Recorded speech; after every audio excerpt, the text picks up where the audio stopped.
Members of the House of Representatives Thursday took a decision on the clamor for the reintroduction of a two-party electoral system in the country. And ITV's Rachel Uwa reports that the decision-making process was rife with disagreements and arguments. Here's our report. Since last week, voting on the two-party versus the multi-party electoral system had been delayed for many reasons, ranging from members not having their electronic voting cards with them to the malfunctioning of the electronic voting machine. But a decision was finally reached in Thursday's plenary amidst a lot of drama. When Speaker of the House of Representatives, Ibrahim Babangida, called on members to vote verbally, it appeared he was looking for trouble.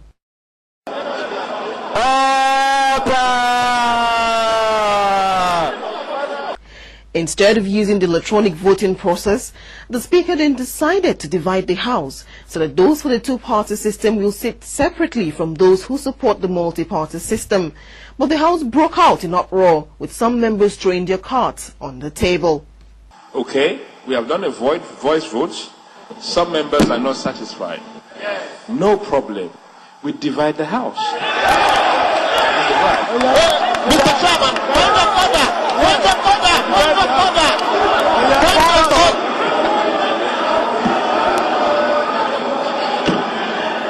The Speaker explained that his decision was based on the fact that there were some members who didn't have their cards with them, but other members would not hear of it.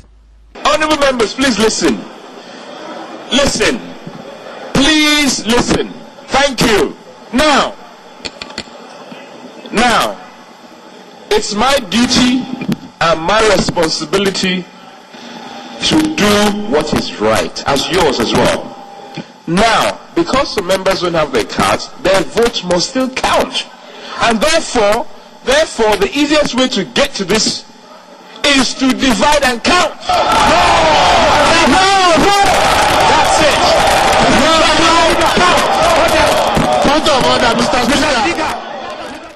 After much disagreement and argument, the House was divided and the votes counted.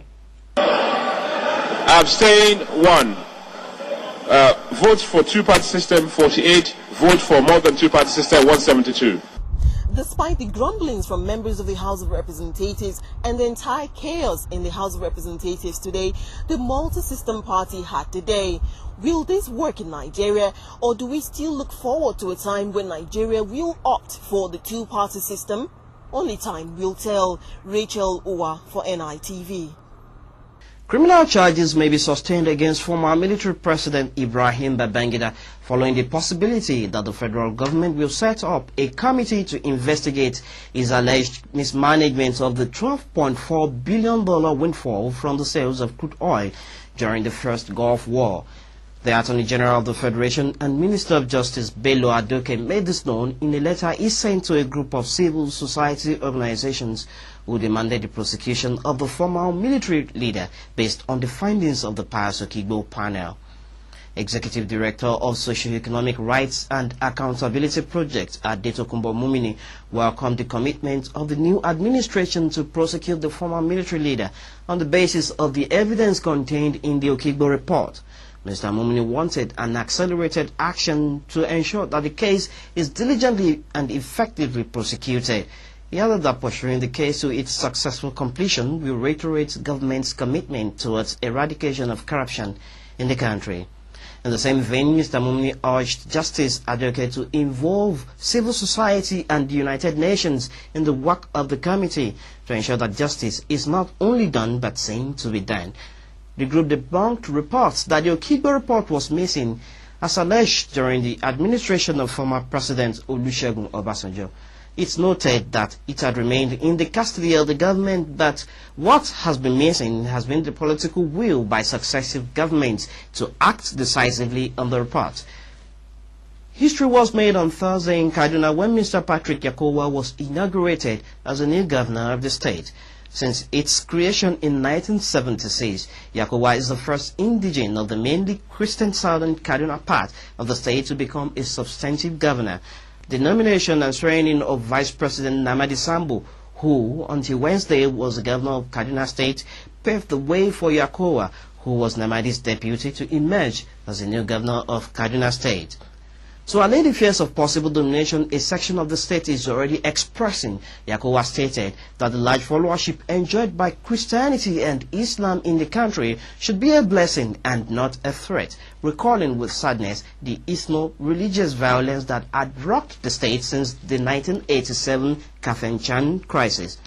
The new governor thus promised that his administration will not be one-sided as to favoring Christians at the expense of people of other faiths. He also warned potential troublemakers to stay clear of Kaduna, as his administration would not handle security issues with levity. He also warned that his administration would not in the least tolerate violence or intimidation by anyone or group of persons in the state. Yakowa further stressed that the state government would pursue the sustenance of peace, equity and justice while ensuring that irrespective of his religious belief, no citizen of the state was subjected to any form of threat, intimidation and discrimination. The Economic and Financial Crimes Commission EFCC last week renewed its investigations into the bribery case involving Siemens AG and 3 former ministers implicated in the corruption scandal. Meanwhile, Siemens AG, the multinational German telecommunications firm, has assured Nigerians that it will pay the price for the bribery scandal involving it, and some top government officials in the federal government issued it a fine. The Chief Executive Officer of Siemens Nigeria Limited, Alan Descartes, said this on Thursday at the Nigerian Economic Summit Group's Executive Business Roundtable in Lagos, held to discuss business principles as tools to strengthen ethics and transparency in the conduct of business in Nigeria. The telecoms company boss, who just assumed his office in Nigeria last month, said Siemens will be willing to pay Nigeria back by investing in Nigeria's future, which is by investing in training for capacity building of Nigerians to develop the nation's local content, which the federal government is very particular about. Siemens agreed in 2008 to pay $1.3 billion in penalties to U.S. and German authorities for bribing government officials in several countries, including Nigeria, from 2001 to 2007. The Super Eagles will be hosting President Goodluck Jonathan as special guest of honor at a dinner in Abuja tonight. Reports say the Eagles manager Las Lagerbach arrived to Nigeria on Tuesday in readiness for the social function, while the players have also been arriving in Abuja since Monday. Lagerbach's 3 Nigerian assistants, Aloy Agu, Daniel Amokachi and Austin Egovon, are also in Abuja for the event. Osaze Odenwingi, Obinan Sofo, Yakubu Ayegbeni, Joseph Yobo, Ike Uche, Chidi Odia, Tai Taiwo and Dixon Etohu are some of the players already in town for the event. The dinner, which is meant to motivate and inspire the players at the forthcoming FIFA World Cup in South Africa, is sponsored by the Nigeria Football Federation. Ironically, the event is taking place at a time most of the other teams billed to be in South Africa have started training for the Global Soccer Fiesta. However, the Nigeria team will depart for the United Kingdom, and officials say they will train on Sunday, 23rd May, ahead of the friendly international against Saudi Arabia in Austria on Tuesday, May 25th. The 30-man playing squad will then face Colombia in London before coach Las Lagerbach come up with his final list of 23 players for the World Cup finals. The final squad will also face North Korea in South Africa on June 6.